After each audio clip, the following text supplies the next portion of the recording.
Hi guys, this is Amar, and we will be reviewing books on this channel. Besides reading my own books, I'll also be reviewing books on this channel. Yesterday, I realized while I was talking about racism, and I picked up this book, "Long March, Long Walk to Freedom" by Nelson Mandela. It's one of my favorite books, and I don't think anybody would be reading this book now because it's a really thick book. I mean, it's got worn out over the years, but I've kept it with me. Um, I don't know how it has gone worn out like this, but I've kept it with me all these years, and it has kept me alive. It has kept me inspired because this man led a really difficult life, and he spent a lot of his time in jail for years and years and years on end. And that's his autobiography. An autobiography is a story that you write about your life. The other favorite autobiography that I have, which I'll hopefully review at some other point of time, is Helen Keller's autobiography, which is called The Story of My Life. She wrote that at 20 to 23 years because she was rendered blind, deaf, and dumb at 3 or 2 years, somewhere there. I want to review this book. The way I'll review this is one of the greatest book that has ever been written, because this is one of the greatest life that has ever been lived. He spent a lot of his time in jails, and at one point he spent 27 years of his life in a jail, and he was 44 at that point, and when he came out he was 71 and alive. So 27 years of his life he spent in a jail. So if you are in a coronavirus lockdown right now for the last few months, think of Nelson Mandela. Okay, thinking of Nelson Mandela, if you have to spend this year in your house in a lockdown, although you can go out for grocery, you can go out for walks, this man spent 27 years in one go in a jail. 27 years for what he believed in, because he wanted to bring an end to the apartheid regime, which was discriminatory in South Africa, and he eventually achieved that before the end of his life. Right, so let's review this book. The way I'm going to review this book is I'm going to read parts and sections of it to just give you just a glimpse of this book and his life, because it's a life story, right? So let's do that. Let's start with the beginning, and I'll just like go through the book, a few sections of it as you go. Okay, cool. So he was born on 18 July 1988 at Vezo, a tiny village on the banks of Mabashe River. Okay, that's what he says in the beginning. He was born in 18 July 1980, right?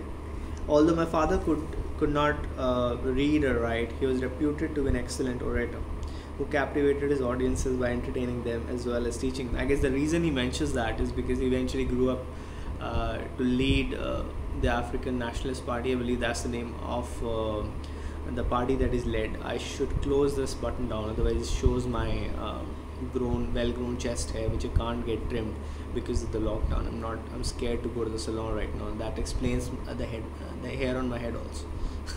So I hope you guys don't mind that. All right. So yeah, okay, cool. I look like a nice boy now, right? So yeah, that was his father, right? And my father, a few other influential chiefs, had a great respect for education that is often present in those who are uneducated.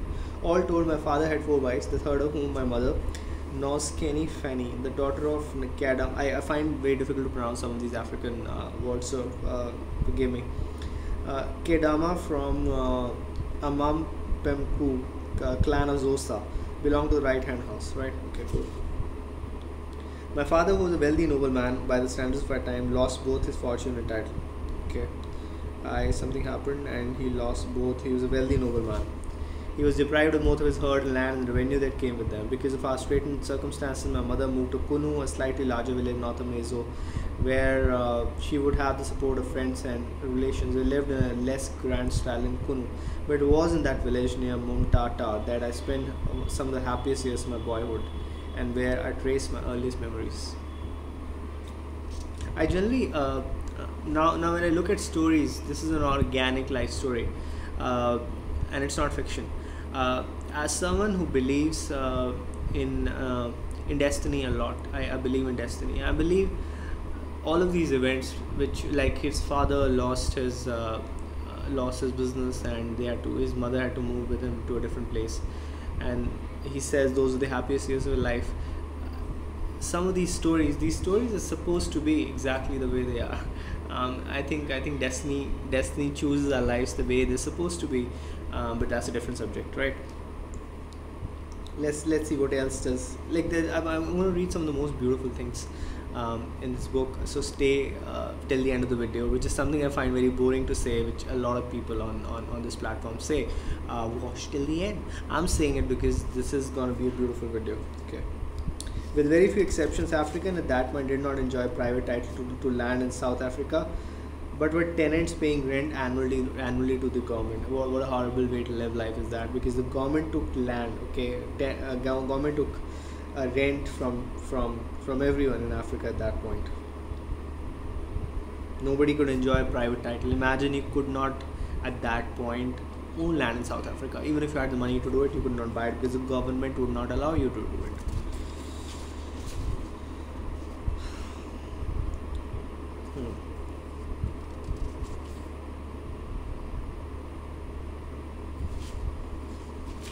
It's interesting, like the people of East Africans have a highly developed sense of dignity, or what the Chinese call face. I think he mentions it here because eventually the whole idea of apartheid was to deprive South Africans, the black South Africans, from the idea of dignity, right? So they have a high sense of dignity, and the Chinese call it face, right? Okay, let's move a little further in this book, because otherwise this video will be very, very long. So at some point he became a leader, and that's where he sees his life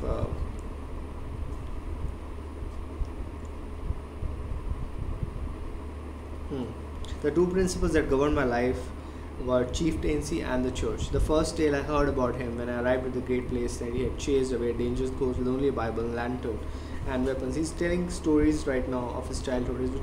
The chapter is called The Country Childhood. As a leader, I've always followed the principles I've seen demonstrated by the regent of the great place.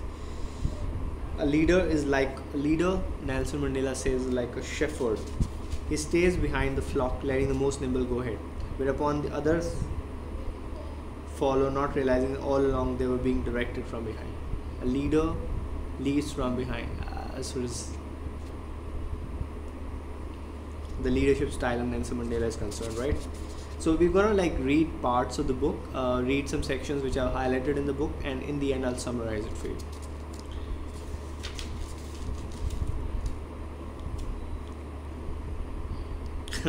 Alright, it says, when I was 16, the regent decided that I became a man. Xhosa tradition, this is achieved through one means only, circumcision. In my tradition, an uncircumcised male cannot be heir to his father's wealth, cannot marry or officiate in tribal ritual. An uncircumcised Xhosa man is a contradiction in terms, but is not considered a man at all.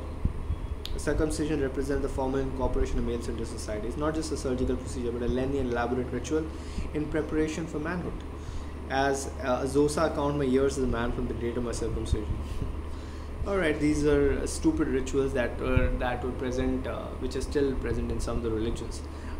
So that's the kind of word that he belonged to.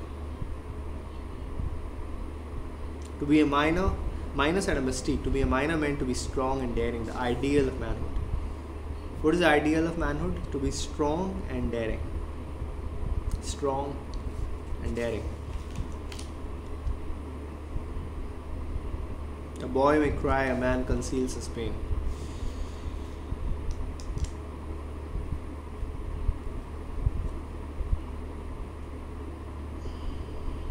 There's a conversation he's describing. Somebody tells him that I'm here to tell you that it is an empty, illusionary promise, a promise that never be fulfilled. For we Xhosas, we all black South Africans, are a conquered people. We are slaves in our own country. That's a conversation that somebody told him when he was growing up, and he still remembers it, that they were told that they were slaves in their own country, which they were, which South Africans during the apartheid regime were slaves in their own country.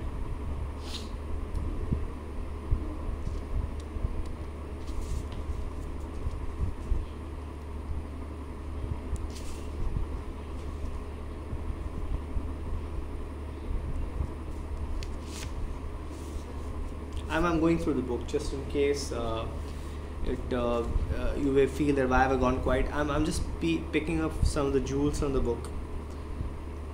She was an extraordinarily clever and gifted person whose potential is limited because of her family's meager resources. This was an all too typical South African story. It was not a lack of ability that limited my people, but lack of an opportunity. I like the way he says my people, because those are the people he went on to eventually represent. Over a century of conflict, many Xhosa warriors achieved fame for their bravery, like men like Sandile, Makhanda, and Mokoma, the last two who were imprisoned on Robben Island by the British authorities when they died.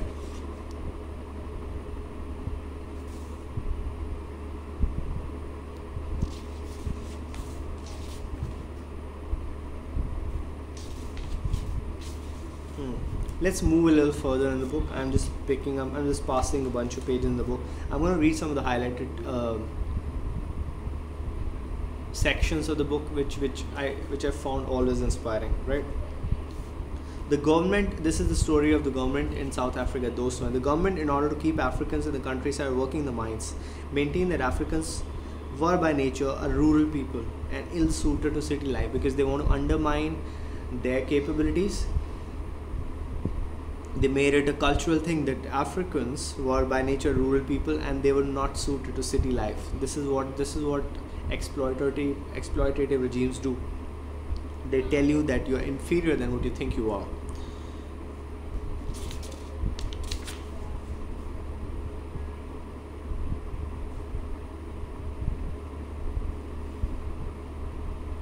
This is a beautiful line where he talks in context. Wow, there's a flash you felt in the video, that is electricity coming back. Which is reflective of life in India at any point. There's little to be said in favor of poverty, but it is often an incubator of true friendship. There's little to be said in favor of poverty, but it is often an incubator of true friendship. Many people appear to befriend you when you're wealthy, but precious few will do the same when you're poor. Poverty is a creator of friendships. I think that's why there's a lot of community between poor people. They don't seem to be lonely. That's the insight that comes from here. Poor people are not lonely because they make friends with other poor people.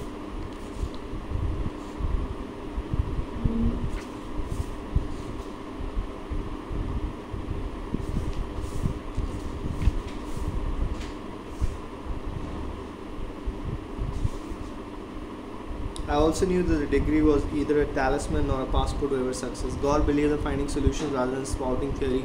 For Africans, he asserted the engine of change was the African National Congress, which was the political party Nelson Mandela became a part of eventually. He lived and breathed the quest for liberation. You'll lose your clients, you'll go bankrupt, you'll break up your family, you'll end up in jail. That is what will happen if you go into politics. It is important for the future of our struggle in this country for you to become a warrior.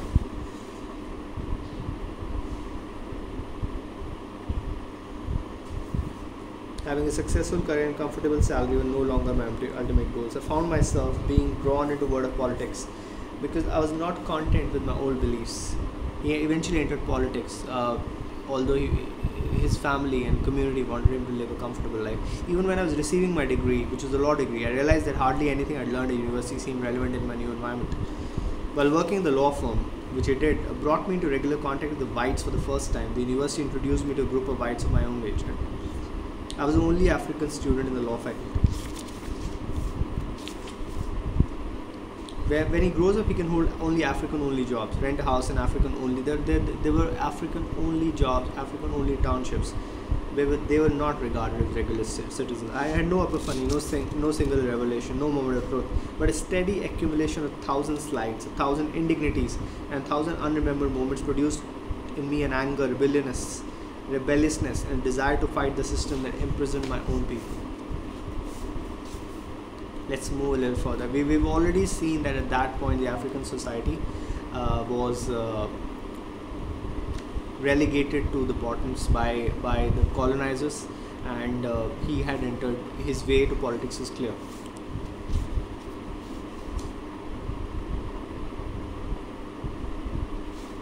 He will deny that 30 years of my life have been spent knocking in vain, patiently, moderately, and modestly at a closed and barred door.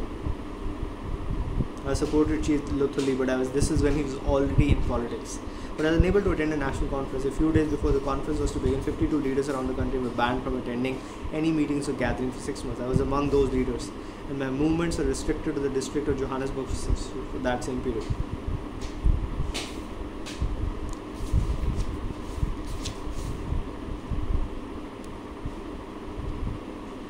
After the experience again, they felt ready to go off on my own, which is the experience that he got at the law office. In 1952, he opened his own law office. What early success enjoyed I owed to Zubeda Patel, my secretary. I had met her when she'd gone to work at HM Ambassador Replacement, who had refused to. Zubeda was the wife of my friend Kasim Patel, a member of the Indian Congress, and she was without any sense of Kalaba whatsoever. She brought a great deal of business through the door.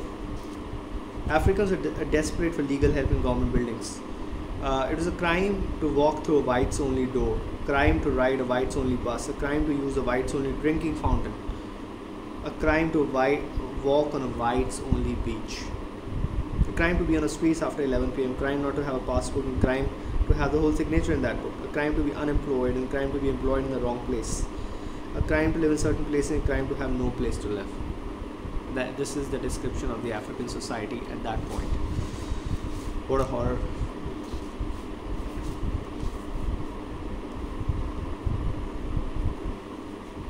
My main interest was in training. I found the rigorous exercise to be an excellent outlet for tension and stress. After a strenuous workout, I felt both mentally, physically lighter. He has emphasized the importance of workout throughout the book, even during his jail years. Okay, let's just jump to a further chapter. Long Walk to Freedom, the Black Pimpernel. When he was christened the Black Pimpernel by the white government, the British colonizers. And they called him the Black Pimpernel, and he was absconding throughout the country at different points. Here, for the first time in my life, I was witnessing black soldiers commanded by black journalists, applauded by black leaders who were all guests, black heads of state. It was a heady moment. I only hoped it was a vision of what lay in future for my own country.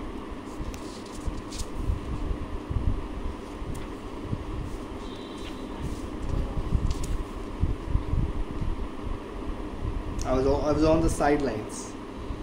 But I also knew that I would not give up the fight. Prison and authorities conspired to rob each man. This is when he's talking of prison time. Prison and authorities conspired to rob each man of his dignity.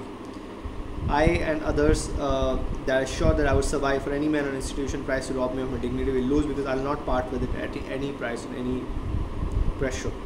I'm fundamentally an optimist. Whether it comes from nature or nurture, I cannot say. Part of being optimistic, keeping one's head pointed towards the sun. One's head moving forward.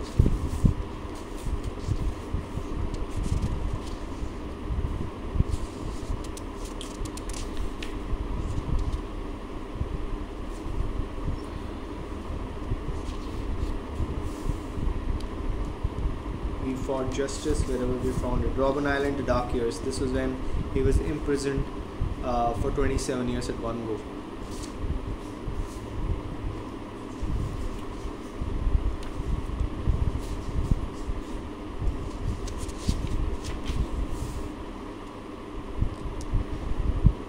The prison authority respected the International Red Cross, and by respected I mean feared, for the authority respected only what they were afraid of. This is when he was in jail, and the authorities had a lot of authorities around the world that started protesting for his arrest.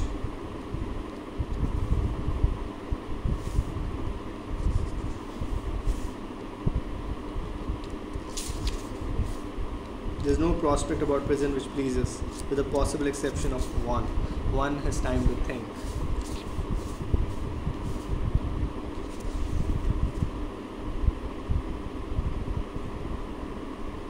South African government had powerful allies in Great Britain and the United States who were content to maintain the status quo, and that's the reason he stayed in jail for so many years. All these issues were political. He was kept politically in the jail.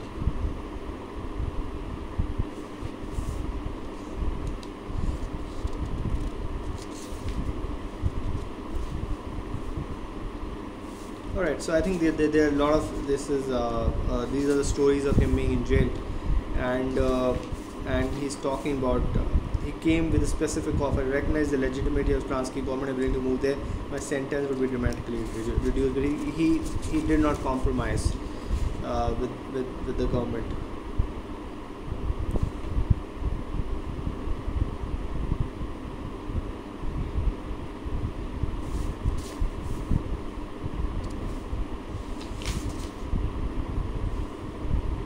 That is why Vinny is a resilient person. Within a relatively short period of time, she had one of the people of the township, including some sympathetic whites in the vicinity. She supplied food to the people in the township with the help of Operation Hunger. She started a creche.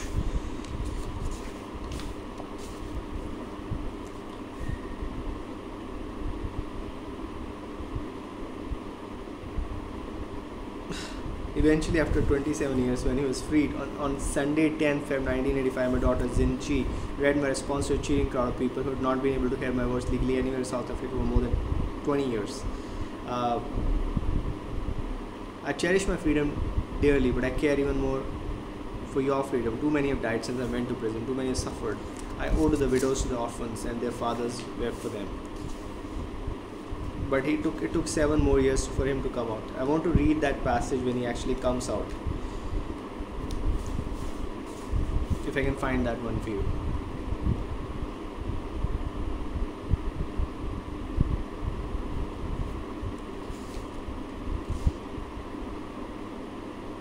I asked the clerk to release me a week from that day. After waiting 27 years, I could certainly wait another 7 days. I immediately sent word to my colleagues in Cape Town that I was to be released the following day. After waiting 27 years, I could certainly wait another 7 days. I immediately sent words to my colleagues in Cape Town that I was to be released the following day. I managed to get a message to Winnie, a telephone Walter in Johannesburg. They waited for 27 years for him. They would all fly on a charter plane the next day. Freedom. And finally, I walked through the gates to enter a car on the other side. I felt even at the age of 71 that my life was beginning anew. My 10,000 days of imprisonment were last over. So then he showed the people that he was unbroken after 27 years, and 27 years he spent in jail, and he eventually walked out, and he showed the people that he was still their leader. So that is the story of this man, and this book is filled with quotes and thoughts about his life, about his years in jail, and I highly recommend that you read this book. If there's one book that you should read which would inspire you, but it's a thick book, I wonder if you'll read it. But if you come around to reading it, do read Long Walk to Freedom. This is the story of a man who believed in the mission and did not give up for even 7 decades of his life, whatever that cost. Alright, and hopefully this inspires you to go through the lockdown,